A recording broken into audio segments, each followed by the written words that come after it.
Hello everybody, welcome back to another video. This is going to be a thread response, which is something I don't do a lot anymore. But this one's been interesting. Started by Mr. Chris Profi over there, Musically Obsessed. He had a kind of a neat idea to talk about artists who made a solo record that were part of another group. And again, they could be more successful, less successful. It could have been during their tenure with the group. It could have been after a breakup, whatever it might be. And the name of the thread is I Don't Need You. So I have a few records here, some that some people might not show. Again, like you could obviously talk about like the Wonderwall music by George Harrison, or Full Moon Fever by Tom Petty. But these are really like true solo records outside of their group. Like Full Moon Fever, Mike Campbell was still involved. Wonderwall music, the Beatles were still, you know, doing their thing. But anyway, in no particular order, I'll start here. This is a record by a group, really a one-off group called Look Park. And the lead singer is, you can see in the height there, Chris Collingwood, who was the lead singer of Fountains of Wayne. This was the last, well, really the only record, I guess, that he put out after Fountains of Wayne broke up. They put out a record called Sky Full of Holes in 2011, and then they kind of quietly broke up. And then obviously we lost Adam Schlesinger a few years ago from COVID. But Chris Collingwood, again, the voice of Fountains of Wayne, put this record out. Really good record. He did all the songwriting on it. You also have Mitchell Froom on here, Davey Farragher, Michael Urbano, Mike Viola, who sang That Thing You Do from the movie. So really, really good. This is from 2016. It came out on Yep Rock Records. You can still get it pretty cheap, like under $20. And if you like Fountains of Wayne, this is really good. It's a little synthy, not too much, but I really like it. It's got a lot of neat little like kind of power pop, acoustic kind of numbers. So if you like Fountains of Wayne, get Look Park. It's a really great record. I really like this one a lot. And again, nothing has really been heard from Chris Collingwood since in terms of new music. Obviously, the Byrds, the group, had a ton of spin-offs, people that came from there. Roger McGuinn has had a bunch of solo records. Obviously, Gene Clark had a solo career. I've got a couple here of Byrds-related issues. I know Clarence White played on a ton of different things. But Graham Parsons was a one-off member of the Byrds. He did the Sweetheart of the Rodeo record.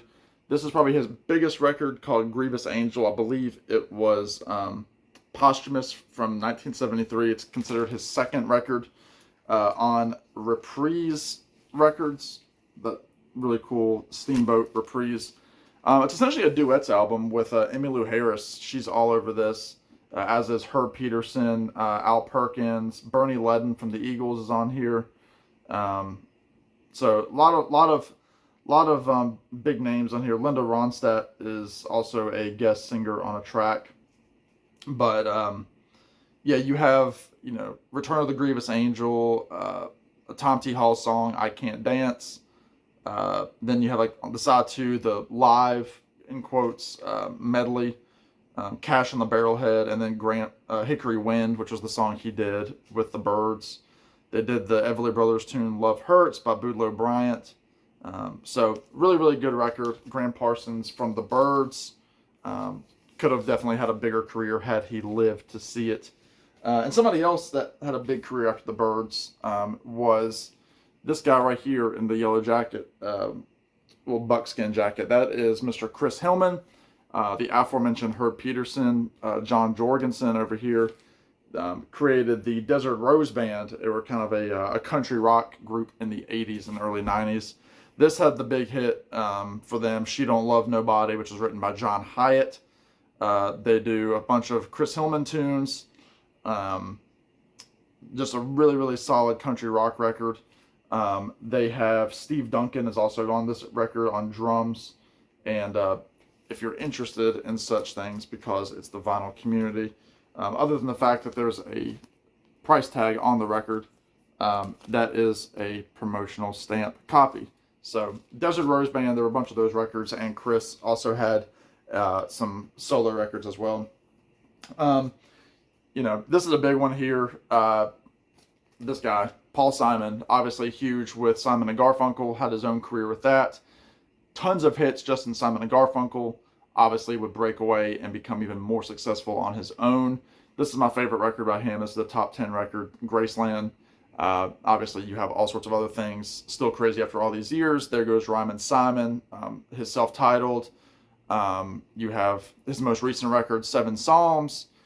You have stuff like Surprise, So Beautiful or So What. I mean, he's just got a ton. One Trick Pony, Rhythm of the Saints. He's just got so many great records out there from the 70s up until just last year with Seven Psalms. He's still putting out quality music even in his 80s, but this is my favorite of all of his releases. This is Graceland by Paul Simon. This guy right here, this is Seth Avett of the Avett Brothers. This is his record, Timothy Seth Avett as Darling, which is kind of like his alter ego when he does solo records. He has a few solo records. You have this one. He did one last year where he sang songs by singer-songwriter Greg Brown, who is married to Iris DeMent. And I actually got to see Seth open for the Avett Brothers last year up in D.C. when I got to see them for 2 nights. He opened for the first night, and actually Iris DeMent opened the second night, so kind of cool. But this is a good record. Again, if you like Avett Brothers stuff, you need to get these. He has a few, again, under this moniker that date back, 15 years or so now. This one came out. This is the most recent as the Darling moniker. This is 2017. And then again, he did the Greg Brown release, I think, last year. So Seth Avett, who is still an active member with the Avett Brothers. And this guy is also an active member in his band. This is Wesley Schultz, who's the lead singer of the Lumineers, who are a indie folk duo. Fantastic group. I love the Lumineers. I just listened to one of the records today. This was his, kind of his COVID album called Vignettes. It's a bunch of covers. He does, My City of Ruin. He does Downtown Train, If It Makes You Happy by Sheryl Crow, Bell Bottom Blues, Operator by Jim Croce, Boots of Spanish Leather by Bob Dylan. Just a really, really great track listing for a lot of the people that he admired growing up in the music world. Really, really great. I know I gave this record to Jeff Witcher, who's also a fan of the Lumineers. But if you like the Lumineers, if you like a really good covers record, stripped back, Vignettes by Wesley Schultz.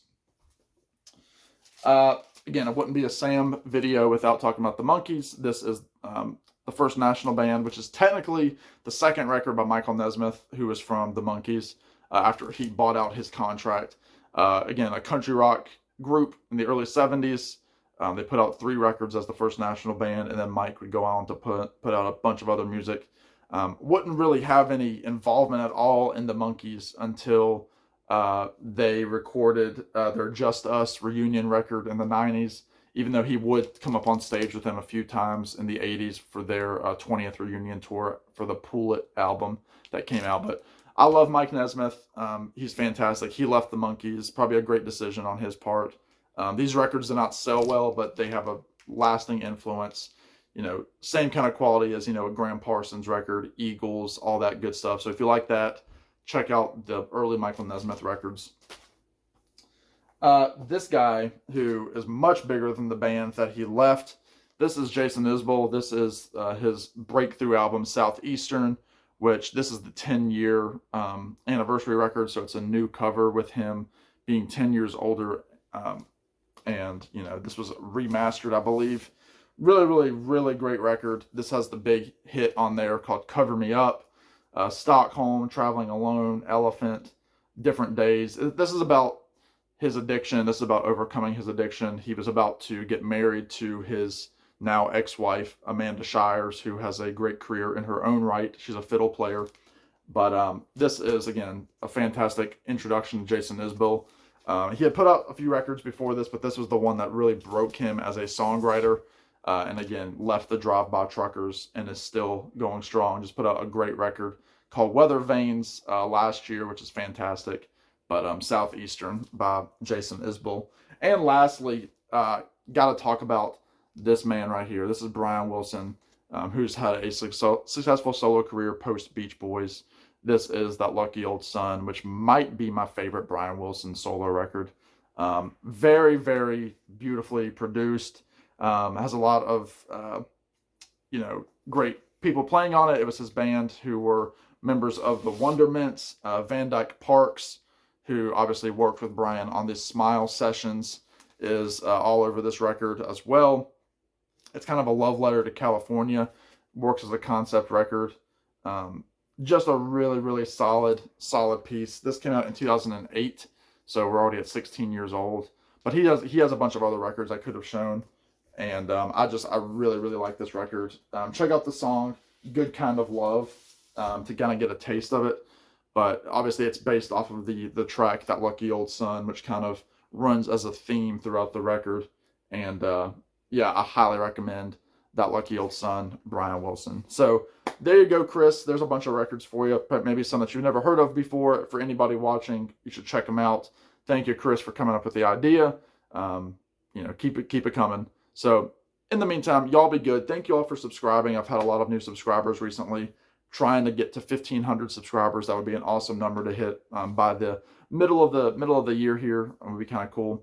So subscribe, pass the word if you like the material here. I really appreciate you stopping by. All right. In the meantime, y'all be good. Take care, and we'll talk to you in the next one. Bye now.